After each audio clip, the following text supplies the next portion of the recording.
Back with the car classes, more drama was starting to unfold, with the Toyota Desert Race producing its customary sting in the tail. Franz Čepek, Senior and Junior, was still running at the front of the field, but had run into a gearbox problem that was starting to slow them down. Mechanical problems at this stage of the race were the last thing that Čepek or any other crew wanted.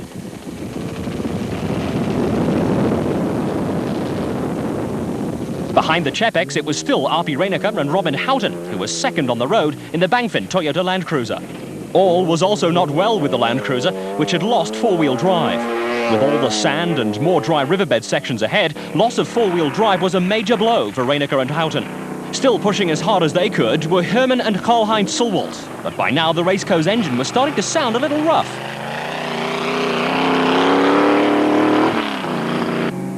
There were also problems for Cliff Barker and Mike Redden in the Videosport SVM Land Rover.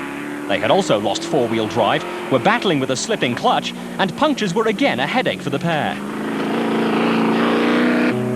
Nardus Alberts and Peter Mathieu were still going strongly in the Rapsa Raceco, but their race was to end in retirement. It was a major disappointment for Alberts and Mathieu, who have not had much luck this season. Behind them, the Lubrication Equipment Raceco, with Richard Carolyn now doing the driving, was running as strongly as ever. Not having driven on the previous day, Carolyn was battling with navigation problems, but on corrected time was right up with the leaders. For the Čepeks, a stop for running repairs, with Bucks Carolyn lending a helping hand, finally ended their hopes of victory. We've taken out about 50 trees.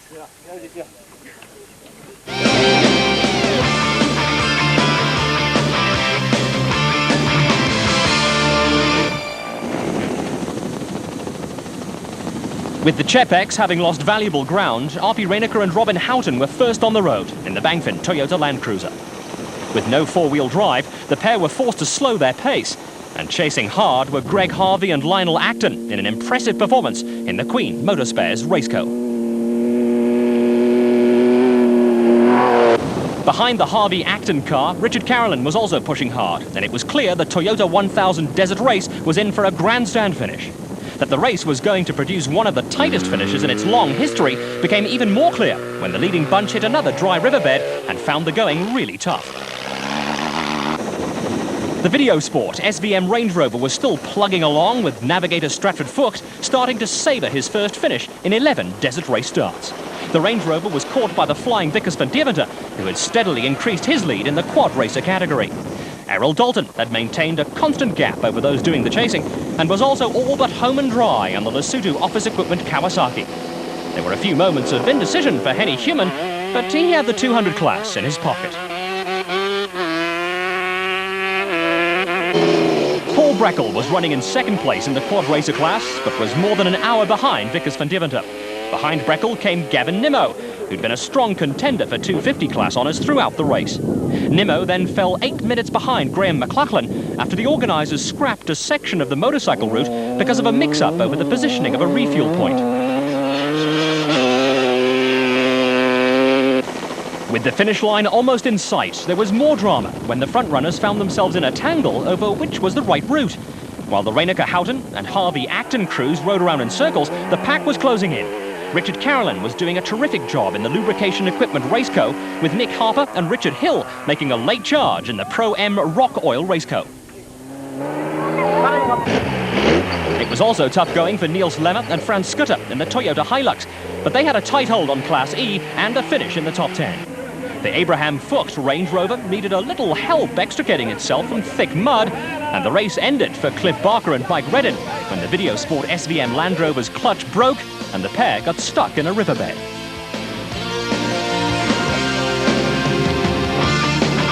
After finally managing to get back on the right route, Greg Harvey and Lionel Acton were the first crew to cross the finish line.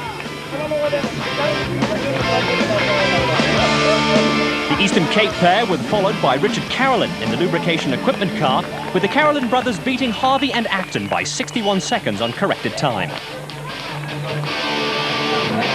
Arpi Reinicker and Robin Houghton dominated the production vehicle class, with Niels Lemmer and Frans Skutter edging out Arthur Abraham and Stratford Fucht for second spot. It's been a hard race. Marking's not been as good as we would have liked it to be, but I suppose that's off-road racing and you just take it as it comes. Harold Dalton duly completed a comfortable win in the motorcycle section and also took the 500 class. The 250 class went to Graham McLachlan with Henny Human, the 200 category winner. Yeah, I had a very excellent ride the whole way through the whole day. I took a bad fall about 2Ks from the start this morning, and from there I just thought to myself, I'll just take it easy and just get myself going one piece, and I just had a good day.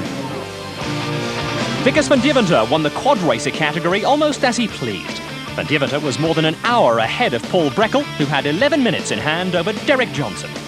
Oh, I got this morning a good lead after yesterday, so I thought take it easy and come home. Toyota is proud to be associated with the Toyota 1000 Desert Race and salutes the winners in all the categories of one of the toughest events in the world.